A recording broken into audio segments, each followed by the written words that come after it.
bienvenidos a todos. Estamos muy contentos de estar con ustedes. Damos continuidad al seminario. Nuestra parte va a versar sobre diseño tecnopedagógico y estrategia didáctica. Somos un grupo de ayudantes de la práctica en tecnología educativa. Mi nombre es Laureana Campolonghi y bueno, los invito a mis compañeros a presentarse. Bueno, gracias Lauri, mi nombre es Débora Di Chiara y también formo parte de este equipo de ayudantes de la materia práctica en tecnología educativa, junto con él. Hola, ¿qué tal? ¿Cómo están? Yo soy Alejandro Rivas, también ayudante de cátedra, preparando nuestra tesina también ya para ver si pronto la podemos defender. Agradecemos enormemente el espacio, agradecemos a Ignacio la posibilidad y nada, dejar sembrado en los que están viendo ahora y que son ayudantes las ganas de poder pasar por esta experiencia también. Nosotros ya es el segundo cuatrimestre que estamos como ayudantes, técnicamente ya no podemos más, así que hermosa experiencia. Gracias a las 143 personas que están ahora viendo este webinario y bueno, esperamos dar algunas respuestas al menos que subyacen en esta época de pandemia, ¿no? Así es. También queremos agradecer especialmente al coordinador académico de la carrera, el licenciado Marcelo Fraire, por esta oportunidad de participar activamente en la facultad. Bueno, entonces estamos preparados. Les voy a recordar que para interactuar en el transcurso del webinario pueden hacerlo a través de preguntas y respuestas, ¿sí? Vamos a ir recogiendo su interacción para poder dar cauce a la presentación, ¿sí? Bueno, entonces damos inicio, esperamos que disfruten de esta segunda parte que pretende dar continuidad a lo primero presentado por el licenciado Ignacio y Esteban Piazza. Exacto, vamos a tratar también, vamos a invitarlos a participar en varias instancias y en esta oportunidad vamos a dar aulas virtuales, diseño tecnopedagógico y estrategia didáctica, la idea es también dar un marco teórico y también algunos consejos y reflexiones, construir juntos en esta obra que tenemos para que se lleven algunas ideas y preguntas también sobre nuestras prácticas docentes. Queremos comenzar con un breve video de reflexión. ¿Me confirman si se escucha? ¿Sí? ¿Sigues sin poder respirar? ¿Ordenaste análisis o radiografías? Ah, sí, señor, lo hice. ¿Y qué viste? Bueno, señor, lo que pasa es que tuve muchos pacientes. Dime las causas comunes de fiebre postoperatoria. Sí, de tu cabeza, no de un libro. No lo busques, apréndelo, deberías saberlo. Dime las causas comunes de fiebre postoperatoria. Las causas comunes de fiebre son... ¿Alguien puede darme las causas comunes de fiebre postoperatoria? Viento, agua, herida, caminar y medicamentos. Las más comunes. Casi siempre es el viento, provocando una neumonía. Es fácil suponerla, y más si estás ocupado para hacer análisis.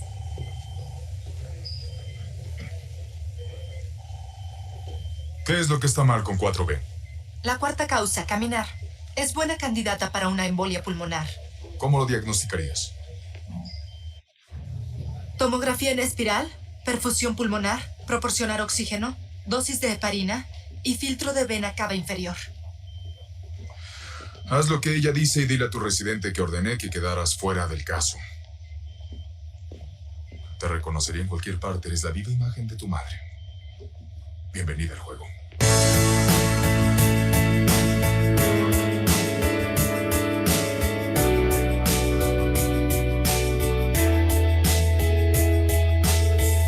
A partir del 1 de abril, el 89% de la población estudiantil mundial se vio afectada por el cierre de sus instituciones debido a la crisis de COVID-19. Docentes de todo el mundo han improvisado para garantizar el vínculo pedagógico. Esta crisis tendrá consecuencias a largo plazo para los sistemas educativos en términos de acceso, calidad, equidad y gestión. Además, los riesgos de desastres, conflictos y violencia son cada vez más frecuentes. Por lo tanto, la acción inmediata para minimizar la interrupción educativa es imprescindible. Las acciones a mediano y largo plazo deben llevarse a cabo en un enfoque multirriesgo y orientado a la sostenibilidad. La respuesta inmediata debe fortalecer y construirse sobre estrategias orientadas a mantener la capacidad de respuesta y el compromiso en todos los niveles del sistema educativo.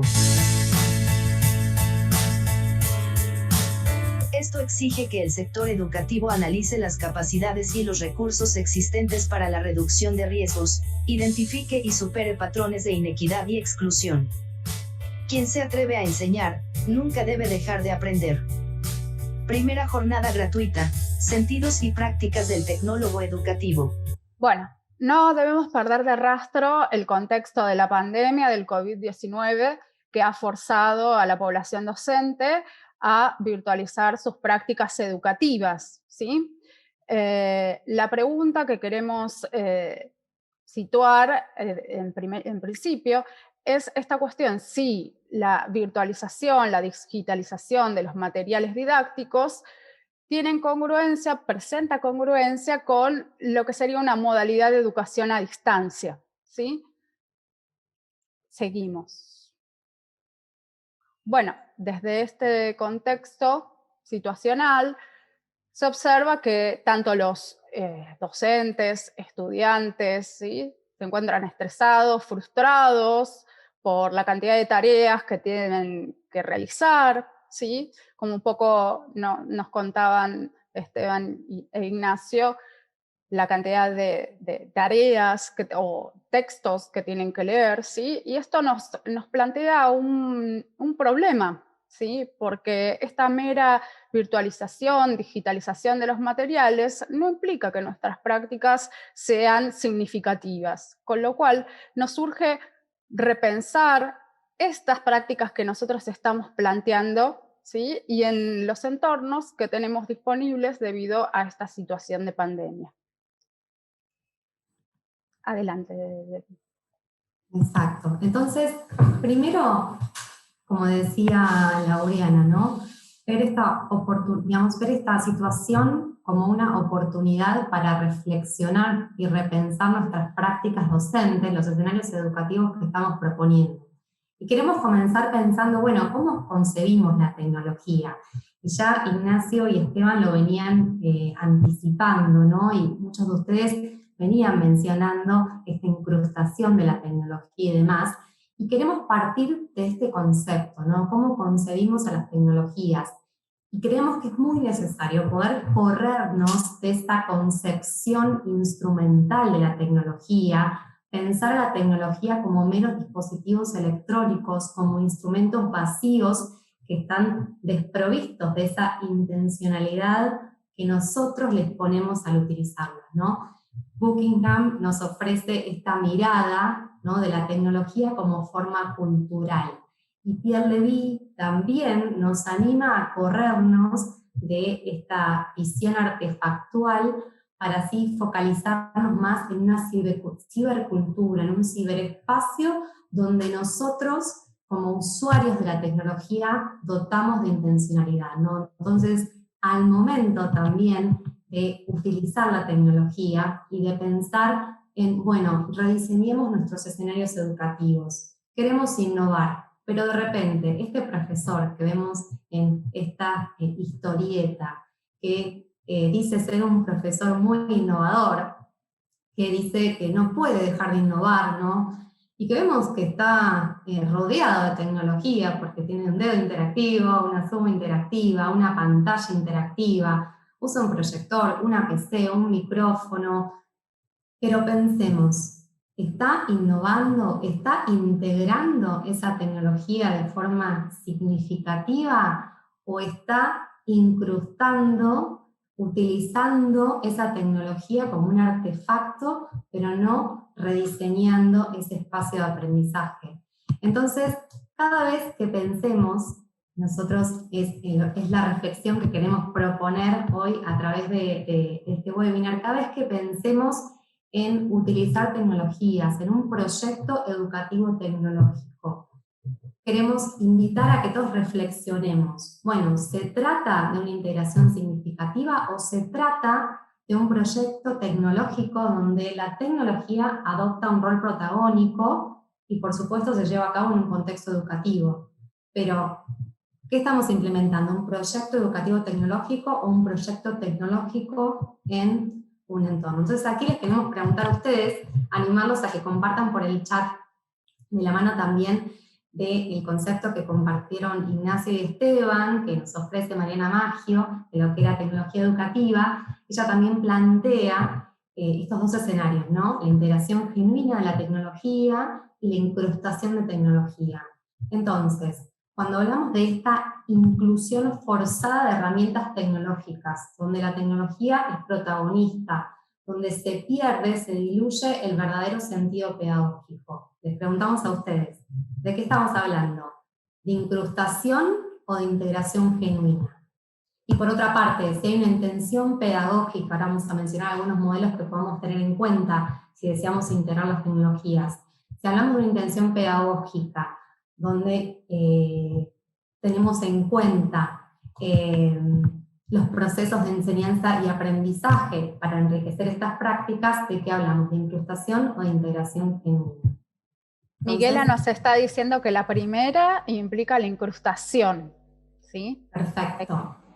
Ahí, como estaba comentando, como están comentando varios de los participantes, cuando hay una inclusión forzada, justamente donde la tecnología es la protagónica, pero se diluye ese verdadero sentido pedagógico, estamos incrustando tecnología.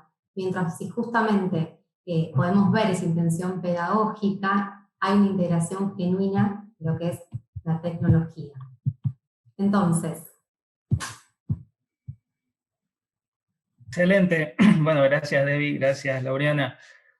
Bien, muchas veces podemos meditar sobre nuestras prácticas y decir, bueno, yo para el año 2020 tengo la siguiente planificación, voy a ver si empiezo a trabajar, estuve leyendo algunas cuestiones, planificamos un año bárbaro, pero de repente, apenas empezamos marzo, nos encontramos que los chicos no van a clase, ¿sí? Entonces, muchísimo de lo que pudimos haber pensado no lo podemos implementar de la manera que lo habíamos planificado, y seguramente muchas de las cuestiones que se dieron, y ahora vamos a ver en el desarrollo de esta presentación, tienen que ver más con incrustación, con salir del paso, a ver cómo utilizo la tecnología disponible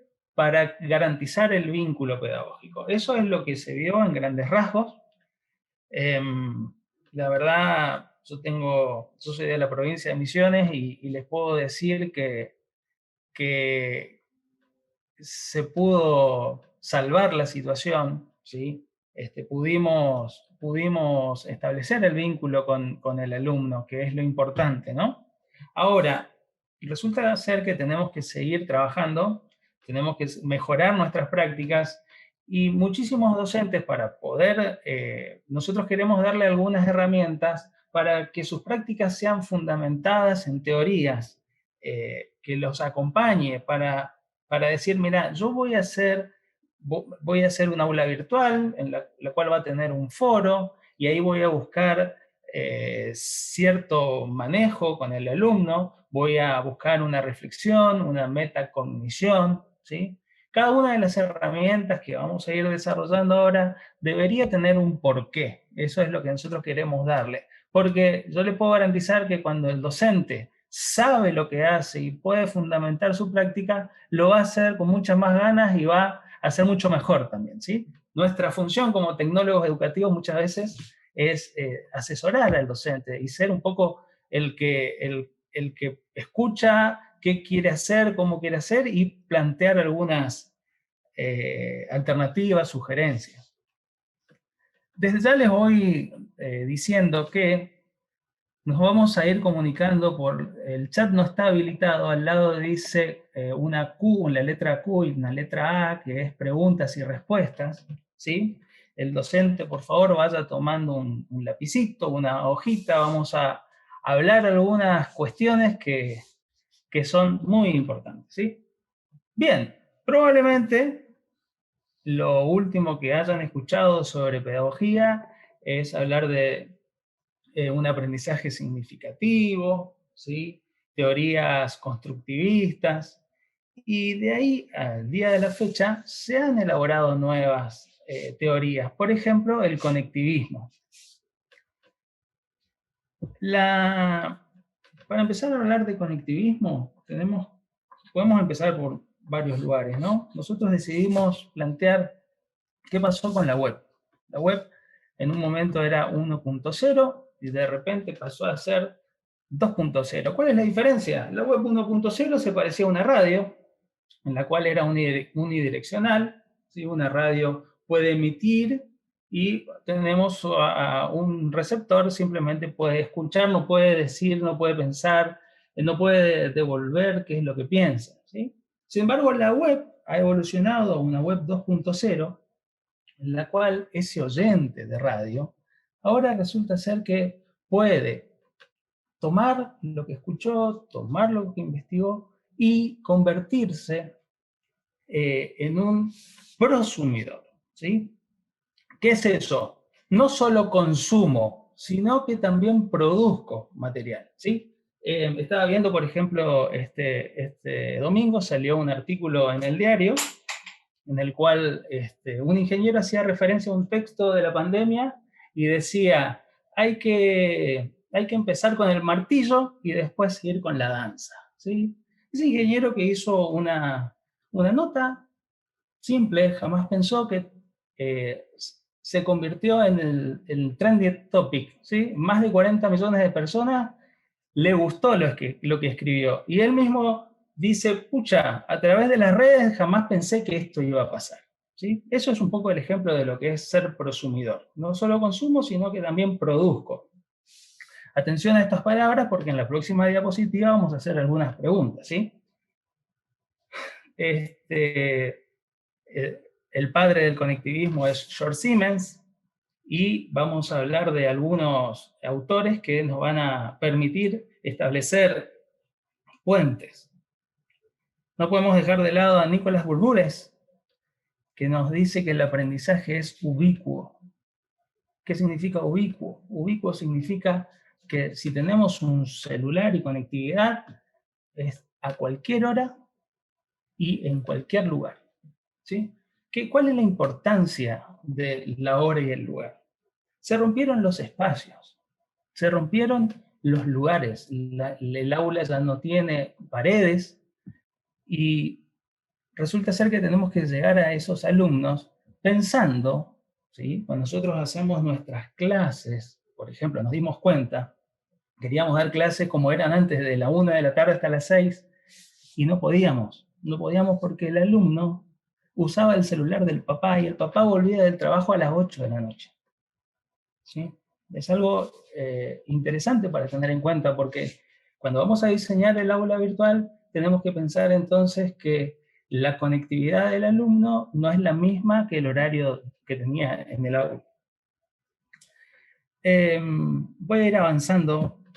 También Bourboulez nos habla del lenguaje multimodal, no solamente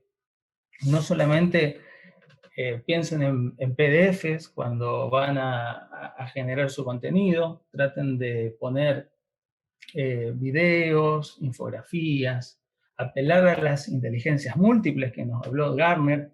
Ahí van apareciendo en esta diapositiva algunas palabras que le falta, algunas letras, ¿sí? Desde ya los voy leyendo y si alguno va encontrando la palabra, nos ayuda a ir construyendo estas palabras con huecos, digamos, ¿sí?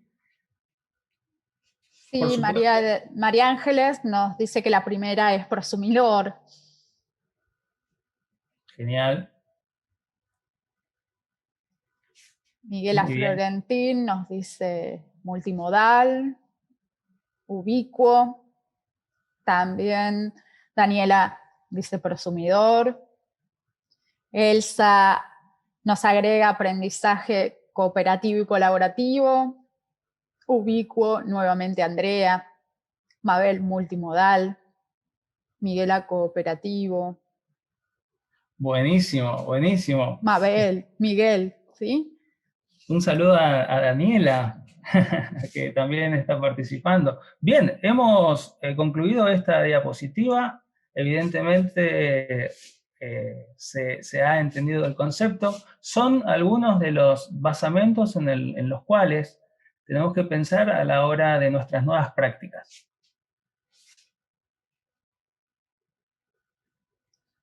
Bueno, y también como nos contaron Ignacio y Esteban, en estas propuestas, cuando queremos implementar aulas virtuales, viene esta modalidad o nos surge esta modalidad que es el TPACK, ¿sí? TPACK es un acrónimo que corresponde a Technological Pedagogical Content Knowledge. ¿Qué quiere decir? Estos son 3 ejes, como ustedes pueden ver en el gráfico, que se intersectan, que se interconectan. Y lo importante de esta metodología, ¿sí?, que fue propuesta hacia el 2006 por la Universidad de Michigan, por Kohler y Misra, nos da a tener en consideración estas 3 vertientes, ¿no? La vertiente cuando nosotros planteamos una propuesta pedagógico-didáctica, la cuestión disciplinar, el contenido de lo que vamos a enseñar, que es sumamente importante. Las cuestiones pedagógicas, ese cómo hago que ese contenido sea significativo, que proponga transiciones, posibilidad de anclaje epistemológico. Por otro lado, también nos está hablando en este modelo la cuestión del conocimiento tecnológico. Y esto es sumamente importante en el tópico que a nosotros nos invita, porque cuando hablamos de aulas virtuales, hablar de aula virtual implica de considerar un espacio, un entorno digital, pero como bien decíamos en el transcurso del webinario, este espacio debe ser enriquecido. ¿Para qué? Para que cobre significatividad. Si no, es meramente un espacio en donde se aloja material digitalizado, que es sumamente abrumador para muchos estudiantes. ¿Por qué? Porque no pueden interactuar con ese contenido. Y es sumamente importante que los estudiantes puedan asumir un rol activo en el aprendizaje, que el aprendizaje esté centrado en el alumno y también esté centrado en las competencias que el alumno debe desarrollar, las famosas competencias del siglo XXI, ¿sí? Entonces, lo que nos invitan estos autores, esta propuesta, es que cuando nosotros planteamos una actividad dentro de un entorno digital, de un aula virtual, consideremos estas cuestiones como sumamente necesarias para edificar una propuesta que esté enriquecida, ¿sí?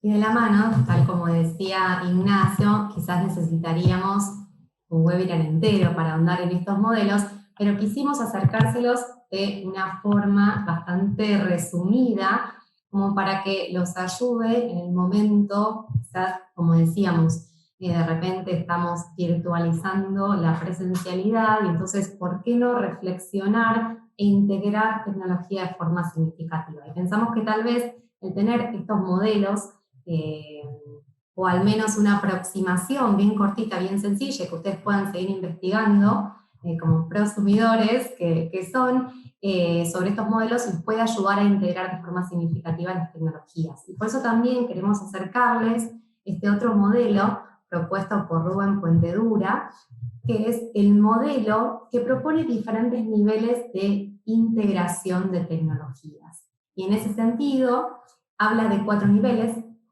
en inglés, que son substitution, augmentation, modification y redefinition, que podemos traducirlos como sustitución, aumento, modificación y redefinición, pero en ese sentido, él comparte que los primeros niveles de integración, por ejemplo, en el nivel de sustitución de tecnología, yo estoy utilizando la tecnología como una herramienta que reemplaza de forma directa otra acción, otras herramientas que yo ya utilizaba, pero no hay un cambio radical en lo que los alumnos están haciendo dentro del aula. Lo mismo en el nivel de ampliación. Por eso estos dos niveles implican una mejora tal vez del entorno de aprendizaje, pero no una transformación radical.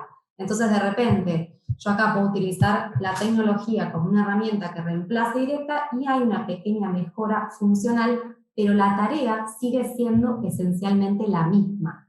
Por eso después propone otros dos niveles de integración de tecnologías, que son modificación y redefinición. En modificación yo utilizo la tecnología, pero hay un rediseño de la actividad y de la propuesta de aprendizaje, y ya en la redefinición estoy utilizando tecnología de una forma que sería inconcebible de implementar sin el uso de esa herramienta.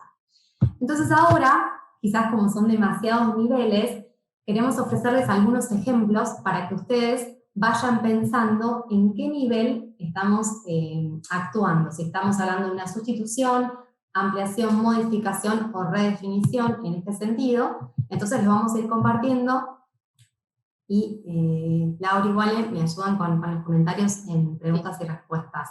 Por ejemplo, si estamos utilizando un procesador de texto como Microsoft Word, en vez de utilizar un lápiz y papel, ¿de qué nivel estaríamos hablando? ¿De sustitución, ampliación, modificación o redefinición? María Ángeles y Mabel nos dicen sustitución. Exacto. Lo mismo que si yo tengo de repente en el aula. Miguela, ampliación nos dice. Es sustitución. De repente yo tengo una pantalla interactiva, pero en vez de utilizar el marcador o la tiza, escribo en la pantalla. O sea, estoy utilizando y la función es básicamente la misma. Entonces estamos hablando de una sustitución. Mientras, ¿qué pasa si yo de repente utilizo este procesador de texto, pero utilizo la función de corrección ortográfica? ¿De qué nivel estamos hablando? ¿Cuál de los cuatro? Viviana nos dice ampliación. Exacto. ¿Por qué? La función es más o menos la misma, pero de repente estoy mejorando algún aspecto. En este sentido estoy utilizando la tecnología para que mejore mi ortografía, por ejemplo.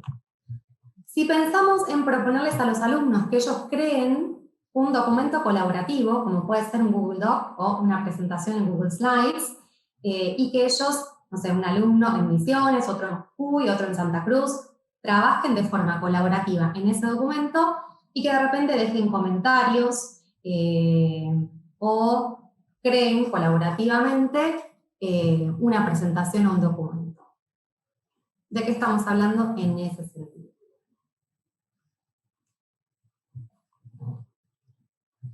Andrés nos dice, están creando redefinición. María, modificación. Sí. Marina, también modificación. Ahí dije una palabra que estaba mal creando, pero claro, si ellos estuvieran de repente escribiendo, por ejemplo, en un documento colaborativo, en ese sentido estoy rediseñando, estoy modificando, sería modificación.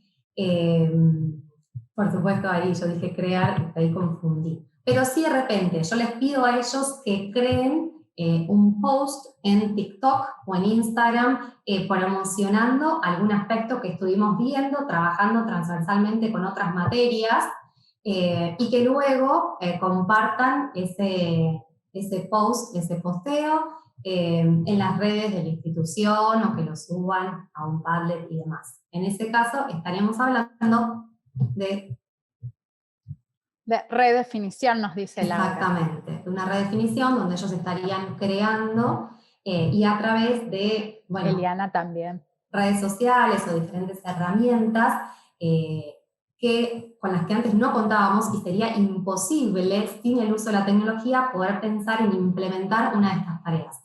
Entonces, de repente, este modelo que nos propone Puente Dura nos puede servir para reflexionar, bueno, ¿cuál es la propuesta de aprendizaje? ¿Cómo estoy integrando las TIC en este sentido, ¿no? ¿Cómo estoy integrando la tecnología? Entonces, estoy cambiando esencialmente la tarea, la actividad de los alumnos, o es una sustitución directa, o es una ampliación en ese sentido. Entonces queríamos resumirles de esta manera muy cortita estos dos modelos que les podía ayudar al momento también de pensar en el diseño de una aula virtual. Ahora vamos a lo que nos... Bueno, entonces ahora ya nos adentramos en la cuestión más práctica, si se quiere, que es la implementación de las aulas virtuales, ¿sí? Y esta cuestión es muy importante, cómo nosotros concebimos el aula virtual, ya sea, podemos darnos cuenta de esta concepción de una manera netamente indirecta. Si nosotros, digo indirecta en el sentido, si en este periodo de pandemia estamos utilizando ya sea el Google Classroom o el Moodle o lo que sea, y ese espacio es un espacio donde netamente se alojan los materiales, bueno, eso nos está dando una pauta de inconscientemente qué posicionamiento yo estoy sosteniendo en relación a estos espacios. Como decíamos, estos espacios son espacios para propiciar la comunicación, la interacción, la construcción de conocimiento, o netamente yo estoy a nivel discursivo expresando estas cuestiones, digamos, más acorde a las metodologías didácticas actuales, o bien netamente estoy materializando esas propuestas desde ese lugar, ¿sí? Entonces, como les había dicho anteriormente, esta cuestión de un espacio como meramente un reservorio de materiales digitalizados me evidencia que ese espacio no está considerado de una manera constructivista, ¿sí? Entonces, ahí se ponen varias cosas en juego, porque se pone en juego qué rol de alumno yo estoy preconcibiendo, qué rol del docente, porque el docente es solamente una persona que deposita en el alumno un conocimiento, ¿sí? Y inclusive sin considerar muchas veces las competencias diferentes y variadas que tienen nuestros alumnos. Entonces, si bien esto es una práctica que pueden muchos docentes encontrarse en esta situación de pandemia y en esta situación de forzada virtualidad, en sus prácticas, digamos, nos damos cuenta de estas preconcepciones, ¿sí? Por eso es muy importante cuando nosotros empezamos a plantear cómo montar una propuesta pedagógica dentro de un aula, bueno, tener en consideración cuál va a ser el rol del docente, cuál va a ser el rol del alumno, ¿sí? ¿Qué aprendizajes se van a poner en juego? ¿Qué competencias se van a considerar? ¿Sí? ¿Qué espacios se van a abrir para poder facilitar la interacción? ¿Esa interacción es democrática, es abierta, es constructiva, o es una interacción que está restringida? ¿Sí? Bueno, avanzamos un poco más. Entonces, de la mano de lo que nos anticipaba Lauri, vamos a seguir. Sí. Entonces, cuando empezamos a pensar en todas estas cuestiones y en la secuenciación de las actividades que van a delinear nuestra propuesta, bueno, también otro basamento teórico que nos sirve, que es un instrumento, que es una herramienta para nosotros de diseño en esa propuesta pedagógica, es la taxonomía de Bloom, ¿sí? Como ustedes observarán en el gráfico, esta pirámide, voy a hacer solamente una marcación en relación a esta pirámide. Ustedes observan las diferentes, digamos, esferas, o sea, cada una de las fases corresponden a verbos, ¿sí? Esos verbos revisten las competencias cognitivas, ¿sí? Los procesos cognitivos que el estudiante va a realizar, ¿sí? Entonces tenemos desde las habilidades cognitivas de orden inferior hacia las superiores, ¿sí? ¿Por qué esto es sumamente importante para nosotros considerarlo? Si hay una apertura de una sección de nuestra aula virtual, que eso lo vamos a ver en detalle cuando los invite un poquito a Ale, vamos a ver que algunas actividades serían netamente inapropiadas de aparecer en el comienzo, ¿sí? ¿Por qué? Porque si yo propongo una actividad que implica la interacción y la integración de diferentes competencias, bueno, esa actividad va a tener que estar decantando hacia el final de esa sección, ¿sí? Con lo cual, estas cuestiones las tengo que tener en cuenta cuando empiezo a montar la propuesta en el aula virtual. Seguimos un poquito más. Y entonces, para ya adentrarnos, antes de mostrarles un ejemplo concreto que fue parte de un trabajo que nosotros elaboramos para Tecnología Educativa 3, queremos compartirles algunos de los principios que subyacen a la creación de las aulas virtuales o que consideramos para justamente poder ir más allá de que sea un repositorio de PDFs donde los alumnos no actúen como prosumidores, donde simplemente se aloje material y no haya interactividad, ¿no? Tiene que ser un espacio para que invite a los alumnos a justamente aprender de forma activa, que no sea únicamente un espacio de consulta o que aloje materiales, sino que invite a los alumnos a actuar como prosumidores, a ir más allá, a trascender ese entorno virtual, a que ellos sigan construyendo y creando conocimiento más allá de lo que propone ahí como actividad.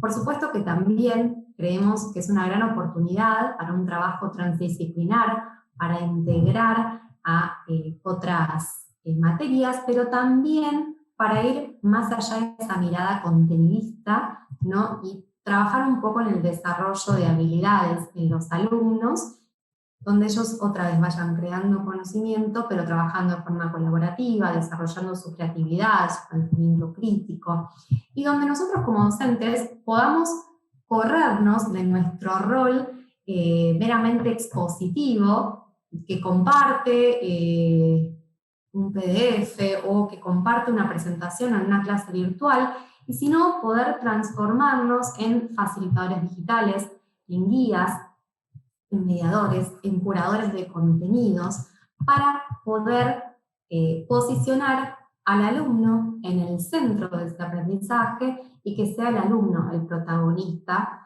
de ese aprendizaje. Y por supuesto también concebir a esa aula como un espacio flexible en permanente construcción que atienda a las necesidades de ese alumno, ¿no? Y que se vaya adaptando a los diferentes cortes y grupos.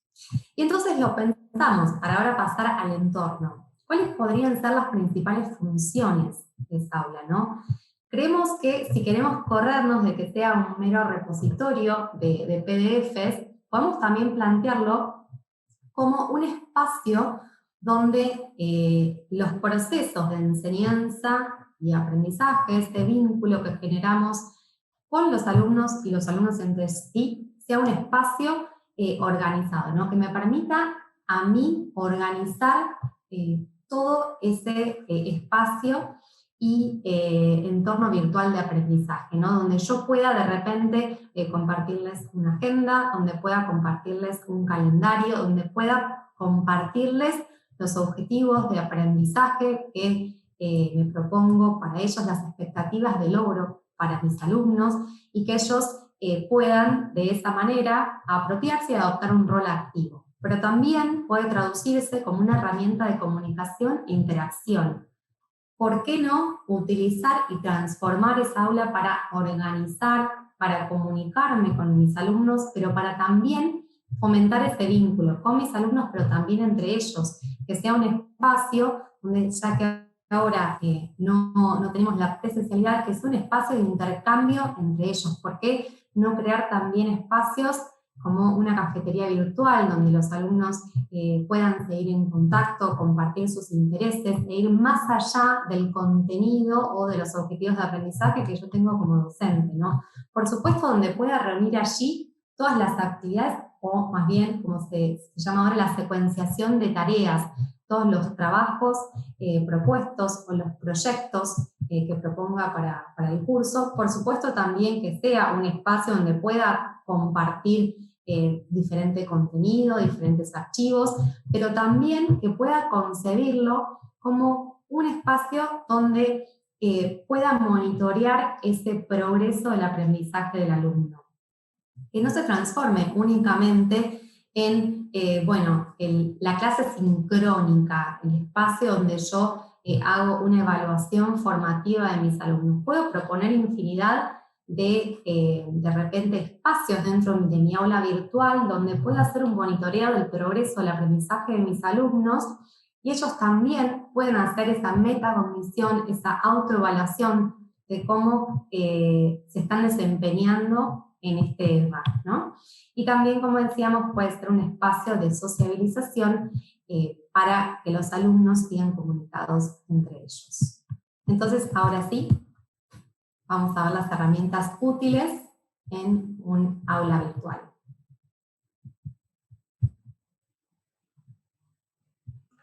Muy bien, gracias, Débora.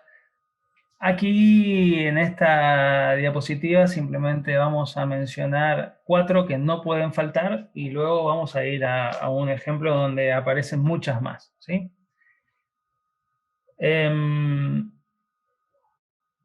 Habíamos mencionado ya, para empezar con los foros, ¿no? Foros de discusión, un lugar donde los alumnos pueden realizar una reflexión metacognitiva, ¿sí?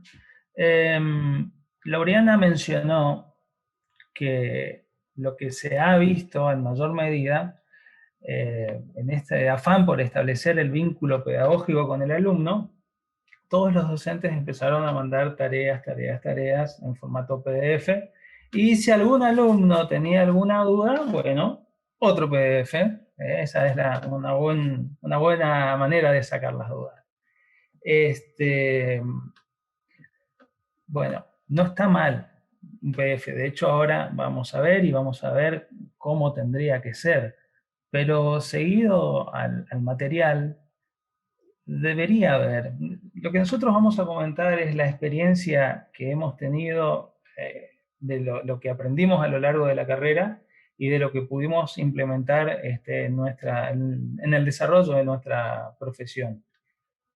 Un foro es una pregunta. Podemos inaugurar un foro haciendo una pregunta disparadora sobre el material, y ahí los alumnos deberán hacer una metacognición. ¿Qué es eso? En base a lo que le dimos para que lean, que nos empiecen a hacer alguna evolución. Esa es una manera de ir haciendo una evaluación en proceso, ¿sí? ¿Cómo entendieron? ¿No entendieron? ¿Cómo participan? ¿Qué nos ponen? ¿Cómo son las devoluciones?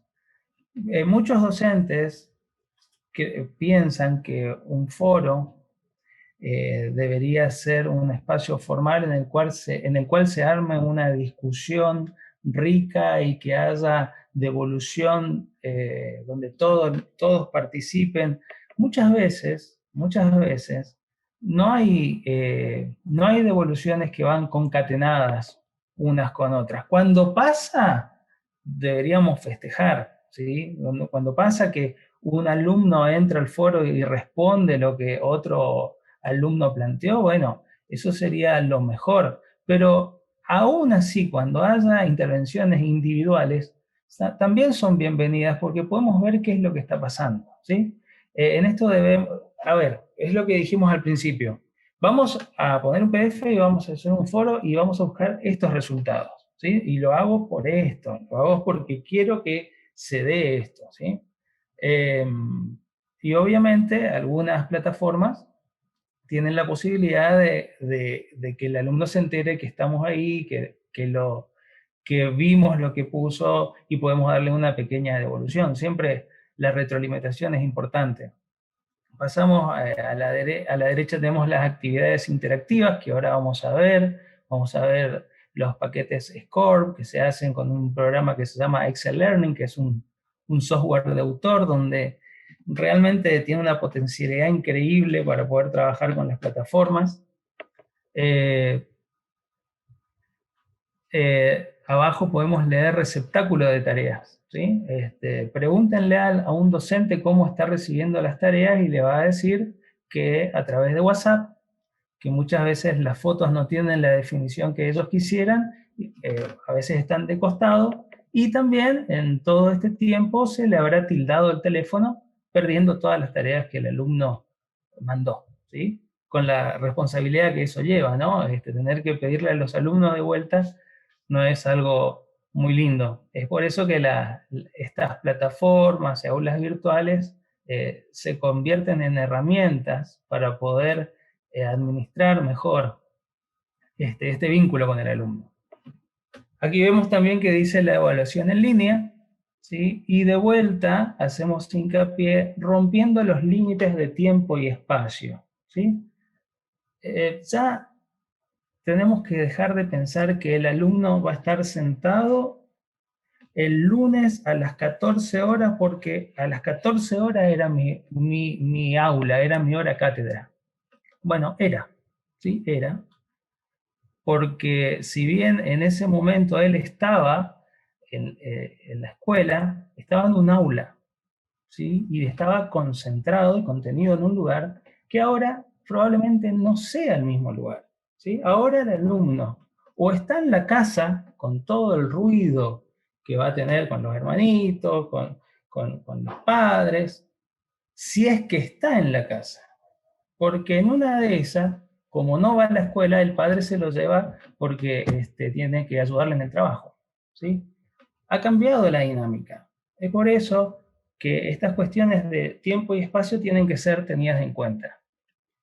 Muy bien, no sé si podemos avanzar.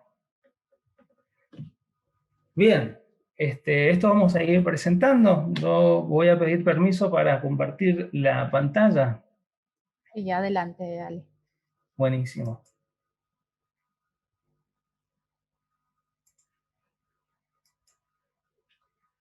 Ustedes díganme cuando lo ven.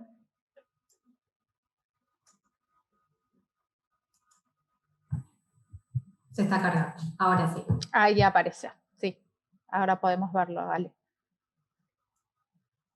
Buenísimo. Les pido por favor a Débora, a Laureana, que me ayuden a comentar esto. Esto es un ejemplo de uno de los trabajos que se hace ya cuando estamos terminando la carrera, que es la implementación de una aula, ¿sí? En este caso lo hicimos con Laureana María de Lourdes Ferrada, que también es ayudante en otra cátedra, Débora y Alejandro Rivas, quien les habla, ¿sí?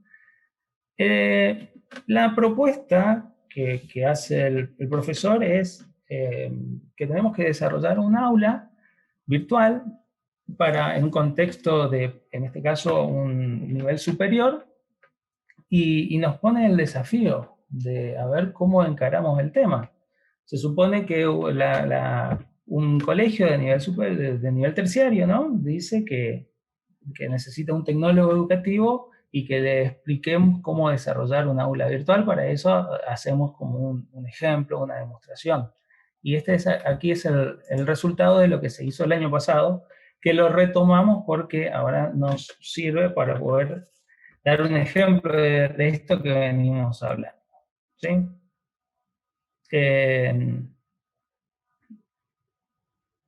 Lo que podemos ver, digamos, las cosas que no pueden faltar dentro de un aula virtual es la presentación del docente, ¿no? Acá van a ver que está cada uno de los docentes. Dentro de la licenciatura están los docentes y estamos nosotros, los ayudantes también. Esa presentación, por lo general, es bastante amplia, donde decimos nuestro rol profesional y también cuestiones familiares, invitando un poco a que el alumno, cuando se presente, porque si ven aquí, yo lo voy a sombrear, luego los alumnos se van a presentar, invitando a que ellos también puedan hacer una presentación amplia. En la presentación del alumno, como estrategia y como técnica que le podemos recomendar, es que aprovechen ese espacio, ¿sí? Porque ahí el alumno invítenlo a expresarse. Porque nos pasó en muchas oportunidades que a la hora de incluso corregir un examen y tratar de entender el punto de vista, vamos a ir a buscar información ahí en la presentación, ¿sí? Aunque no lo crean, muchas veces tenemos que recorrer para ver cómo fue el desarrollo del alumno. Tenemos que recorrer todas estas instancias y decimos, ah, mira, este muchacho trabaja de tal manera, este muchacho trabaja con otro alumno en la misma escuela, que los dos son alumnos, ah, por eso, ¿sí? Vamos entendiendo la dinámica. Por eso que lo invitamos a que sean generosos ahí, que eso después lo vamos a utilizar como información también, ¿sí?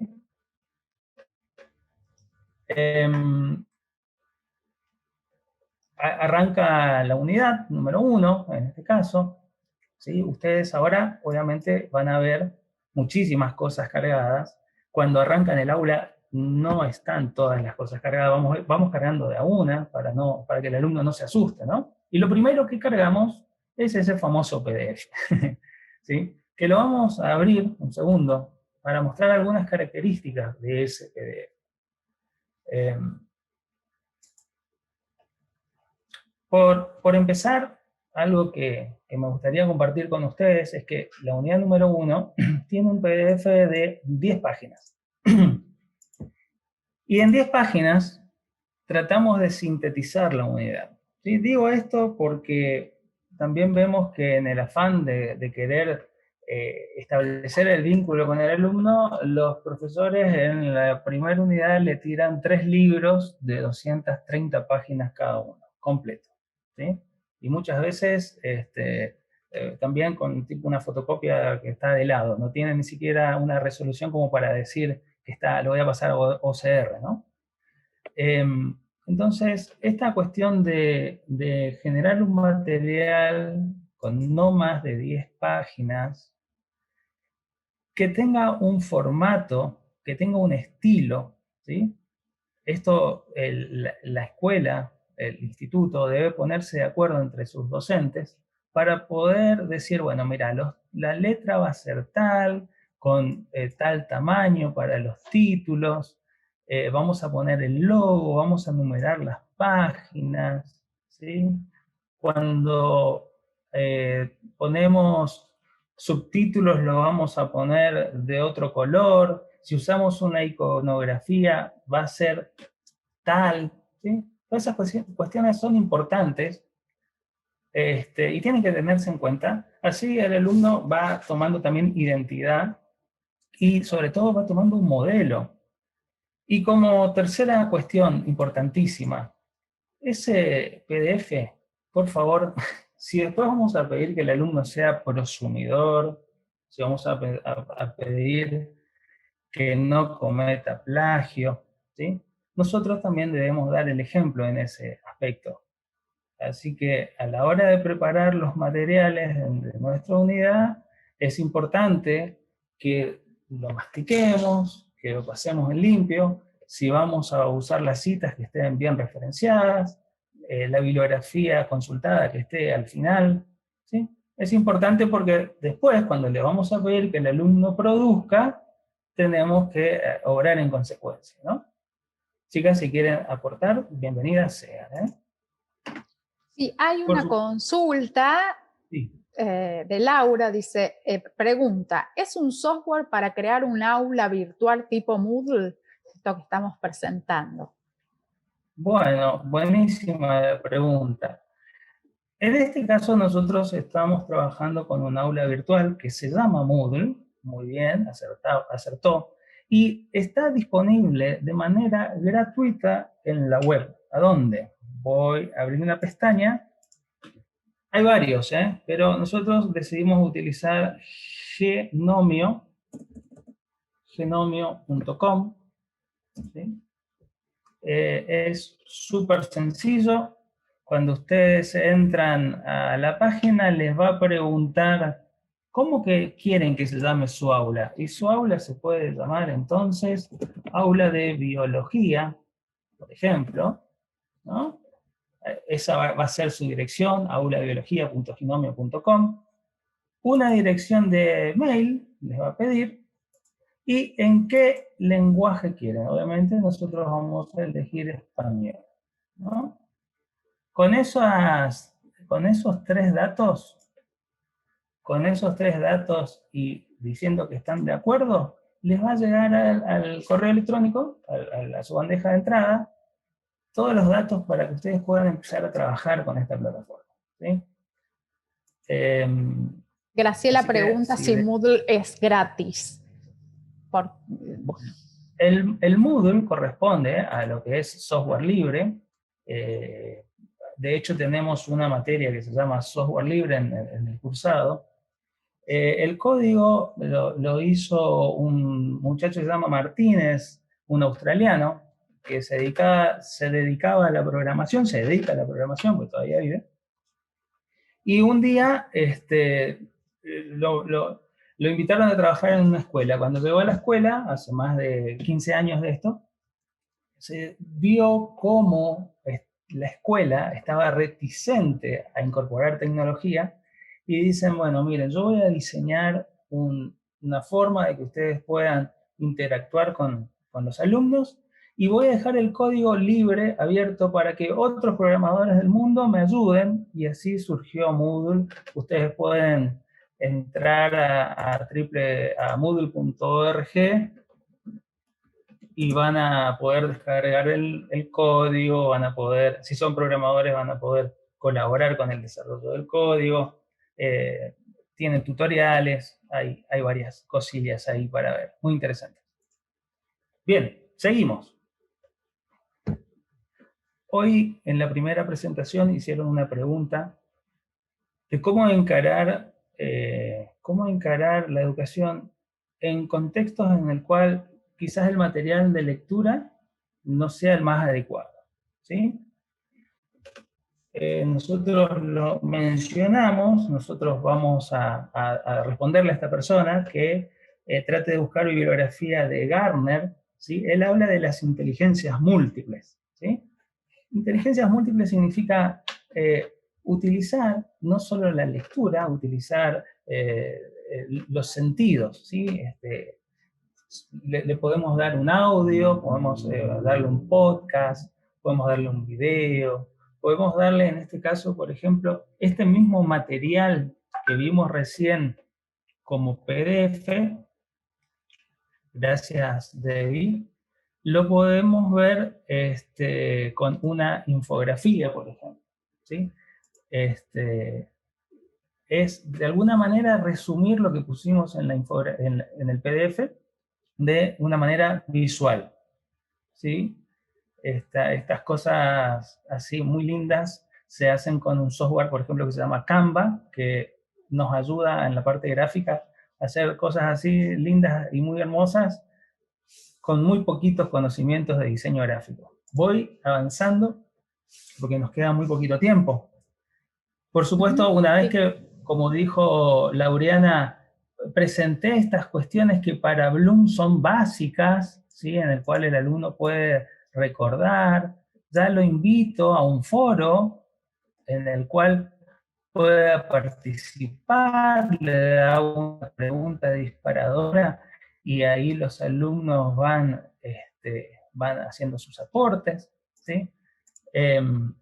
Una herramienta increíble que tiene una potencia tremenda es el glosario de términos. Pedirle a los alumnos que de ese PDF que mandé puedan darnos, elegir una palabra de ese texto y que la pueda definir en un glosario, pero con una cuestión importante, que esa palabra que vamos a definir ya no esté definida por otro alumno, ¿sí? Esa pequeña dificultad muchas veces hace que cuando el alumno encontró la palabra y quiere venir a cargar y cumplir con la tarea, resulta que otro alumno ya lo hizo, entonces tiene que buscar otra, y después tiene que buscar otra porque también está. Y cuando se dieron cuenta, leyeron el material 5 veces, ¿sí? Y eso seguramente aporta para poder comprender mejor. Voy avanzando muy rápido. Aquí lo ponemos como clase sincrónica.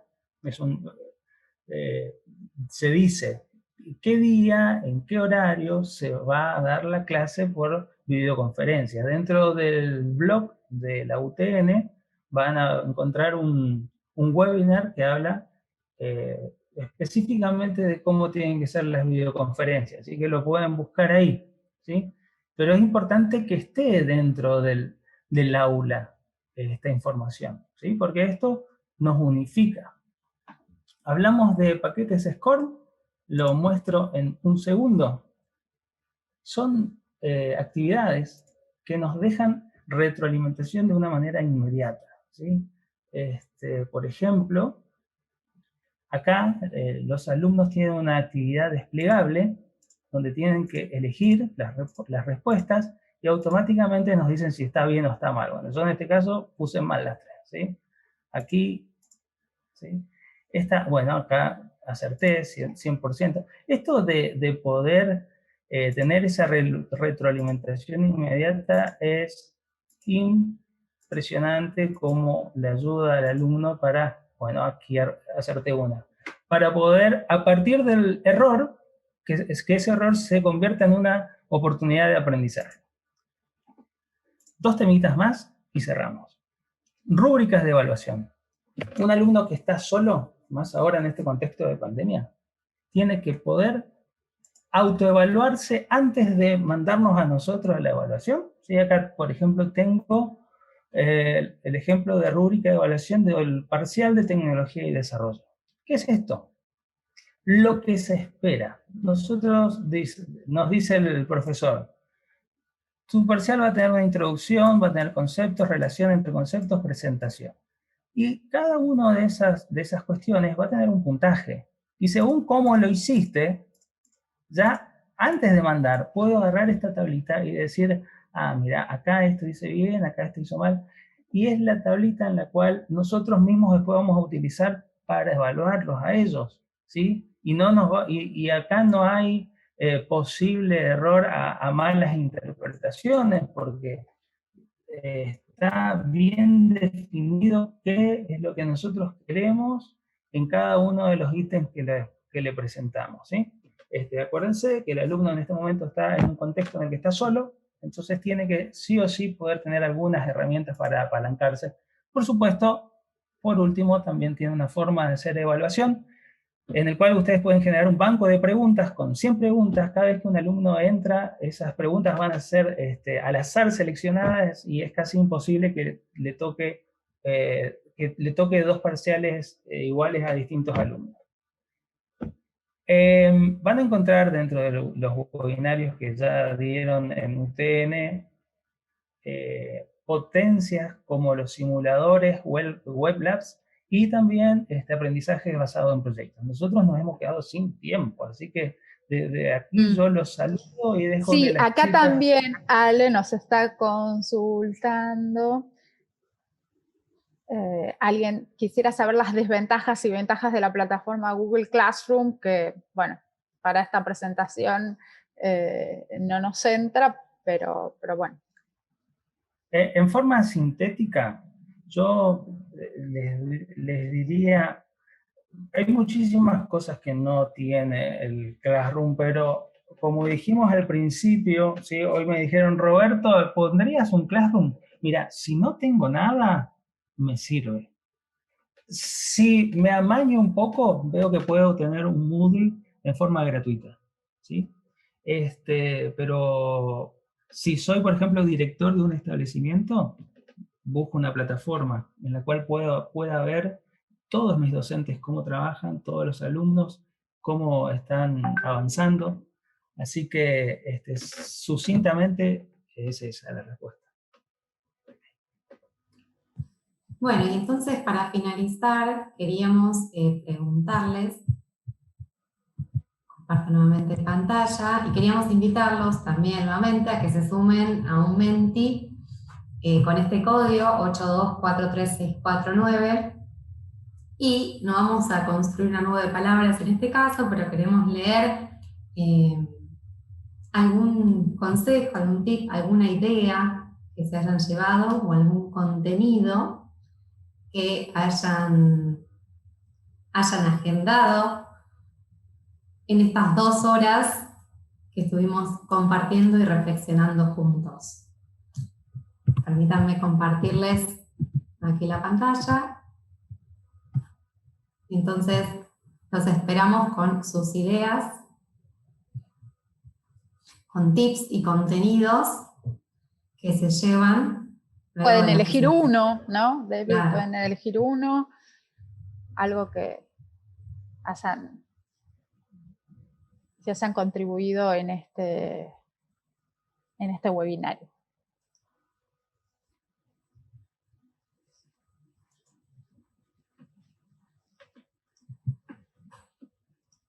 Bueno, ya vamos cerrando, si no, bueno, gracias por todos los comentarios, los pueden compartir en el chat, si no pueden sumarse.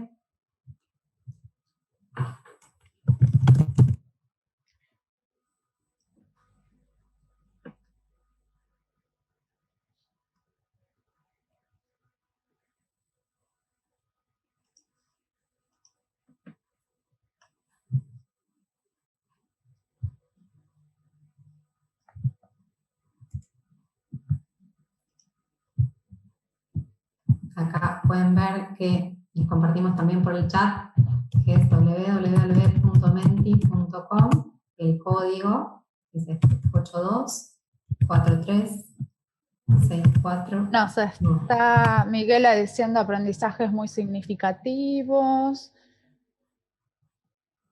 Ahí Gaby nos dice que no puede ingresar todavía.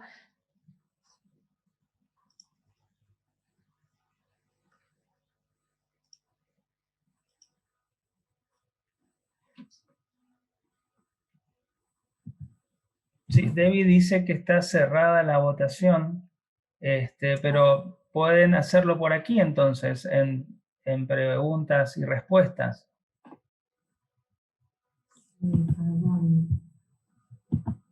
Dice Laura que le gustó mucho la relación entre inteligencias múltiples y las TIC. Claudia, animarse a explorar. Bueno, Rubén nos dice que mostremos el código. Salir de la zona de confort, nos dice Andrea. Perdón, habíamos cerrado la votación antes de que ingrese. Puede fallar. Así que bueno, gracias por haberlo compartido ahora. Creo que ahí ya está activado. Nos dice María Ángeles, buscar herramientas útiles. María pide, dice, me dejan como enseñanza el uso de la página Moodle, muy significativo, excelente presentación. Evitar sustituir, nos dice María Ángeles. Está haciendo un poquito las metodologías que fuimos abordando. Ahora sí, dicen que está el Menti habilitado. Importancia que dan las herramientas SCORM, nos dice Viviana. Adriana, ser agentes multiplicadores de lo que aprendemos. Nos dice Lilian, explicaciones muy específicas, muchas gracias. Mabel, tomar de referencia el modelo TPACK y la taxonomía de Bloom. Me llevo el aula virtual de software libre, niomo.com, nos dice Ramón. Carmelo, me interesaría si podrían enseñar algunas imágenes interactivas con preguntas y respuestas como autocorrección. Graciela, me llevó la riqueza que pueden representar los foros y Moodle. ¿Sí? Sí, Rubén nos pregunta sobre si queda grabado este webinario. Efectivamente queda grabado y lo van a poder volver a ver.